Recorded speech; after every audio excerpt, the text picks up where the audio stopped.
Assalamualaikum warahmatullahi wabarakatuh. Salam sejahtera bagi kita semua. Semoga selama pandemi ini kita selalu sehat. Dan meskipun pandemi masih terus berlanjut, semoga kita akan tetap terus bersemangat untuk belajar. Ya, di sini saya akan menjelaskan materi tentang inti proklamasi. Ya, sini di slide pertama saya akan menjelaskan tentang kekalahan Jepang atas Sekutu. Sejak tahun 1943, Jepang mulai mengalami kekalahan-kekalahan. Banyak wilayah Jepang jatuh ke tangan Sekutu. Pada 7 Agustus 1945, BPUPKI diganti menjadi PPKI yang diketuai oleh Insinyur Soekarno dan Muhammad Hatta. Tugas PPKI adalah melanjutkan tugas BPUPKI dan mempersiapkan kemerdekaan Indonesia. Namun, ketika tanggal 6 dan 9 Agustus 1945, armada Sekutu menjatuhkan bom di Hiroshima dan Nagasaki, sehingga Jepang mempercepat pemberian kemerdekaan kepada Indonesia menjadi 24 Agustus 1945. Pemboman kota Hiroshima dan Nagasaki menurunkan moral, keyakinan, serta semangat juang Jepang. Akhirnya, Jepang menyerah tanpa syarat kepada Sekutu pada tanggal 15 Agustus 1945. Di sini saya akan menjelaskan perbedaan sikap antara golongan tua dan muda. Sebelum saya menjelaskan tentang perbedaan sikap antara golongan tua dan muda, saya akan menjelaskan tentang apa sih yang dimaksud golongan tua dan muda. Golongan tua dan muda, golongan muda ya, itu menghendaki proklamasi kemerdekaan yang diselenggarakan secepatnya tanggal 16 Agustus 1945. Menghendaki proklamasi kemerdekaan Indonesia terlepas dari pengaruh Jepang. Menganggap PPKI, Jepang menganggap golongan tua sangat lamban. Ya, jadi kalau golongan muda itu ingin segalanya selesai. Ya, berbeda dengan golongan tua. Kalau golongan tua itu menghendaki cepat atau lambat proklamasi kemerdekaan Indonesia tidak penting. Tetapi pada dasarnya proklamasi harus secara matang, menghendaki Indonesia dapat merdeka tanpa bertumpah darah. Ya, jadi berbeda, golongan muda berbeda dengan golongan tua. Kalau golongan tua inginnya cepat atau lambat proklamasi itu harus disusun dengan matang, ya, agar Indonesia bisa dapat kemerdekaannya tanpa pertumpahan darah. Ya, disitulah yang dimaksud golongan tua dan muda. Ya, di sini saya akan menjelaskan perbedaan sikap antara golongan tua dan muda. Yang pertama, karena adanya perbedaan pemahaman mengenai tindakan keputusan proklamasi. Yang tadi sudah saya jelaskan. Yang kedua, golongan tua beranggapan bahwa perlu adanya pertimbangan sebelum mengambil tindakan. Sedangkan golongan muda kesan ingin mendapatkan sesuatu dengan cepat dan tanpa pertimbangan. Sudah juga tadi saya jelaskan, golongan muda inginnya cepat-cepat, ya, cepat-cepat di tanggal 16 Agustus, ya, agar Indonesia terlepas dari pengaruh Jepang, ya. Dan selanjutnya, di slide selanjutnya saya akan menjelaskan tentang sejarah pembentukan pemerintahan RI pasca proklamasi. Di kehidupan politiknya, sehari setelah proklamasi kemerdekaan, pada tanggal 8 Agustus 1945, PPKI mengadakan sidangnya yang pertama. Dalam sidang itu, mereka menghasilkan beberapa keputusan yang penting. Yang pertama, mengesahkan Undang-Undang Dasar yang sebelumnya telah dipersiapkan oleh Dokuritsu Junbiko Sakai atau BPUPKI yang sering kita kenal dengan Undang-Undang Dasar 1945. Yang kedua, memilih Insinyur Soekarno sebagai presiden dan Dr. Andes Muhammad Hatta sebagai wakil presiden.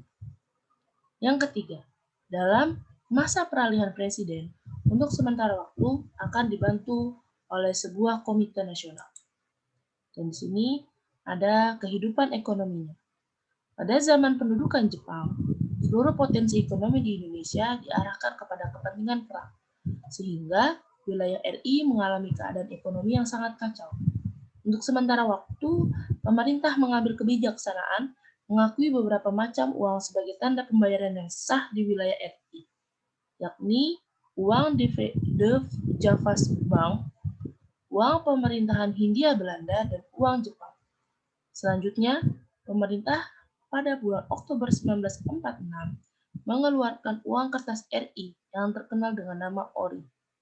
Karena uang Jepang telah merosot harganya, maka nilai tukarnya disesuaikan, yaitu dari Rp1.000 uang Jepang ditukar dengan Rp1 uang ori.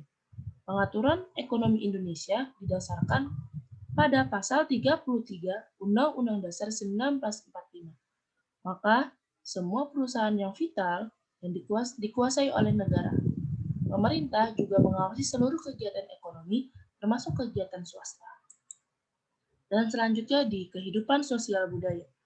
Kemerdekaan Indonesia telah mengangkat orang Indonesia menjadi warga negara kelas 1. Tetapi Republik Indonesia tidak membedakan ras, warna kulit, keturunan, keyakinan agama, dan kesukuan.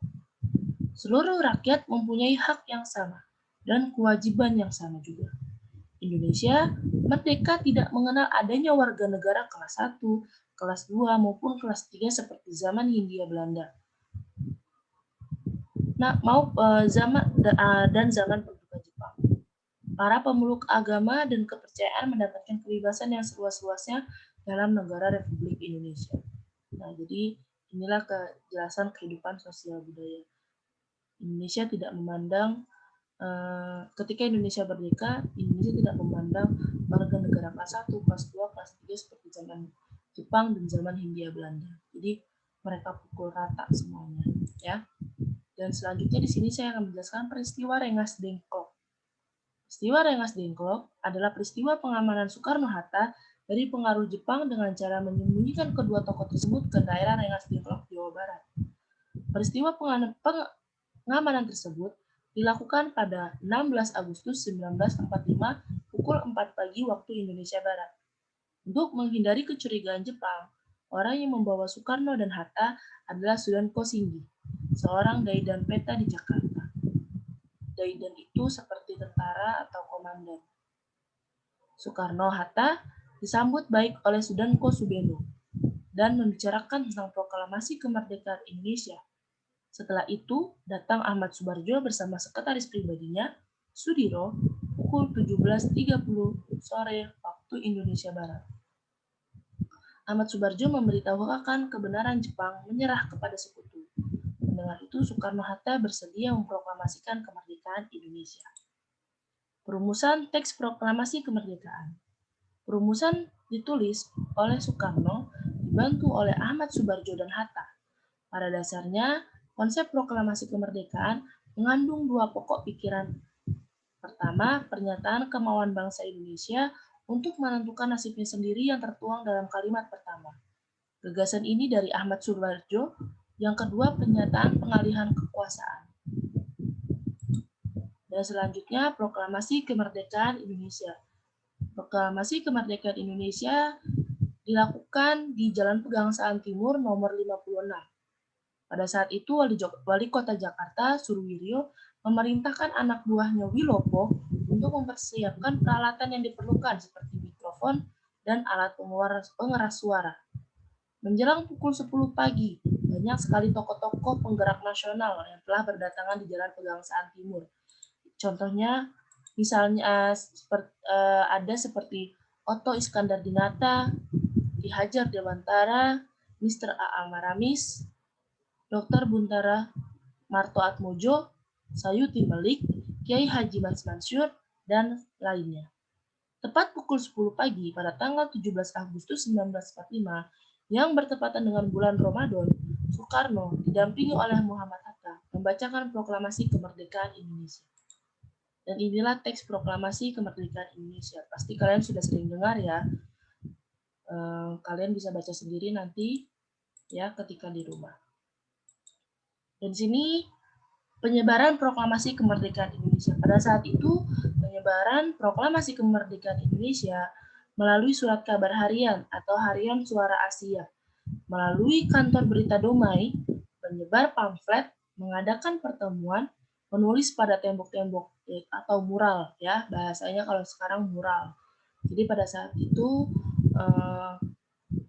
informasi proklamasi kemerdekaan Indonesia itu melalui ini surat kabar, kantor berita Domai, menyebar pamflet, mengadakan pertemuan, dan menulis pada tembok-tembok atau mural. Ya, jadi itulah penjelasannya. Kalau kurang jelas, kalian bisa baca-baca lagi materinya.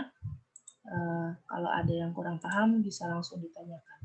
Ya, kurang lebihnya mohon maaf. Wabillahi taufiq wal hidayah. Assalamualaikum warahmatullahi wabarakatuh.